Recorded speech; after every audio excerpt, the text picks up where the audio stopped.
Welcome to our homestead. Today I'm going to show you a cool little trick for storage on your tractor. For me, I've got this little 35 horse Cub Cadet 7360 SS, and I struggle to find places for my tools when I'm working far out on the property. Well, we're going to take care of that today.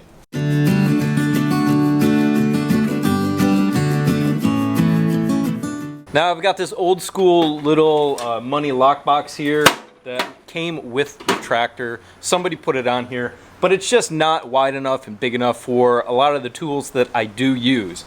And I've got a piece of chain, as you can see, just sitting down here near my feet, and that's usually where it rests when I'm working, and I use the chain a lot. So I do have to say this is only going to work if you have a loader. You can see this pipe cross bracket here on the front of our loader, and that is what we are going to utilize for storage.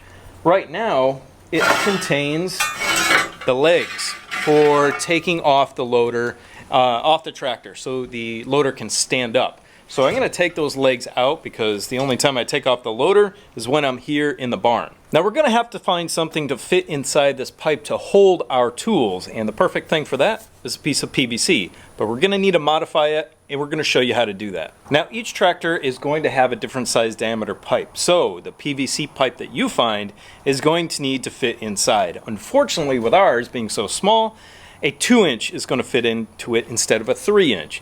If you can fit a 3-inch into yours, it's obviously going to hold more tools and be better. Sometimes when we're working on the homestead, we put in a shovel or a pitchfork like this.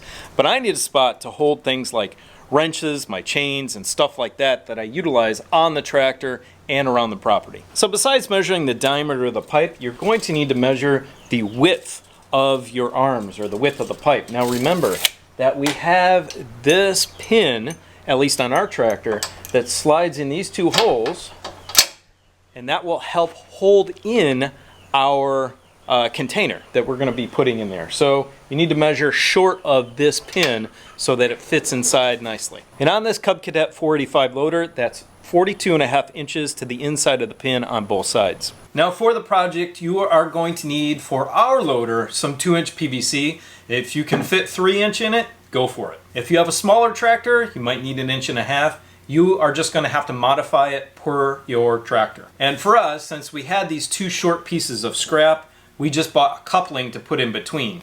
But normally, if you have a big piece of pipe, you're not going to need the coupling. You do need 2 end caps, however, so make sure you get 2 end caps. You need 2 5/16 inch eye bolts with 4 nuts, and then 4 washers as well. And then obviously some PVC glue. Now what we're going to do is cut a slot in the top of these pipes, and that's so we can just slide out this round drawer essentially and pick our tools out of the top. So we're not stuffing them in here. That's going to give us a little bit of an opportunity for the tools to stick up past the pipe also and fill out the rest of the pipe on the tractor. So I can have a bigger tool in here and it's still going to fit inside. I'll show you everything when we are done constructing this. I forgot to mention, you're also going to need a drill to drill through the end caps, and that is where our bolts are going to go. Now for me, the best tool I find to cut into these pipes is a Dremel with a little diamond wheel on it.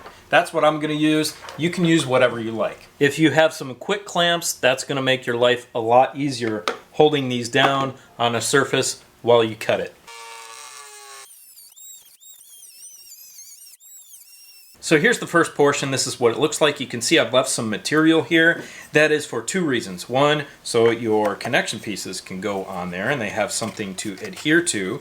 And 2, because you want some rigidity. So if you have a larger pipe, you're going to want to leave a couple of inches every few feet for rigidity in this little drawer. Alright, obviously super simple to do the end cap and put the bolt in. We're just going to drill straight through the center of the cap, best we can. We're going to put a nut all the way up on the bolt, throw a washer on it, throw it through our cap, another washer on the other side, and then tighten down with the other nut.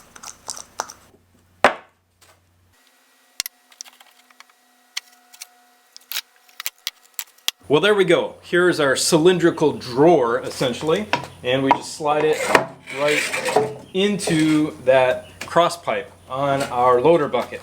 Now, you can utilize the pins like we have, which are these long pins with a pull handle, which is really nice. Put them through the end of the eye bolt. That way, it's not going anywhere. So you have to make it the proper length and calculate for the length of that eye bolt. If you don't have those type of pins, then you can just use a small pin like this. This will fit in the end. It's not going to connect to the pipe drawer itself, but it's going to prevent it from coming out. So you're just going to want to angle your eye bolt so that your drawer stays level inside, obviously, and slide it in like that so the bolt lines up with the holes. Just take your wrench and adjust it as needed. And then if you need to utilize that other pin, that's easily done. And you don't need to attach it to your drawer. It's not going to be able to come out. So of course, depending on the diameter of your cross pipe and the diameter of your interior pipe shelf, that's going to determine what you can put in there. And remember, don't put tools that are too small if your pipe, like mine, has some space in between it, because they'll just fall out if you're using your loader. So having this pin in here that actually goes through the eye bolt is nice because it does hold it in place a little bit better. Let's show you what we put in here. So I've got some chain accessories. I've got a chain hook here, and I've got an anchor shackle. I've got some lineman pliers. I've got some wire cutters, a pair of needle nose, adjustable wrench, and this is actually a lot of space. Screwdriver, pipe wrench, and you can fit some more stuff in here. And as you can see, some of these things are kind of sticking out of the top too, and that's no big deal if you have space in your pipe. So that's a really simple and easy project you can do to utilize a place on the tractor that doesn't normally get utilized, and put some tools in it, which is always a great thing to have when you're out on your property. Now I want you to go click on this video right here, which tells you all the steps and all the things to look for when buying a good quality used tractor. Have a beautiful, blessed day. We'll see you next time. Bye.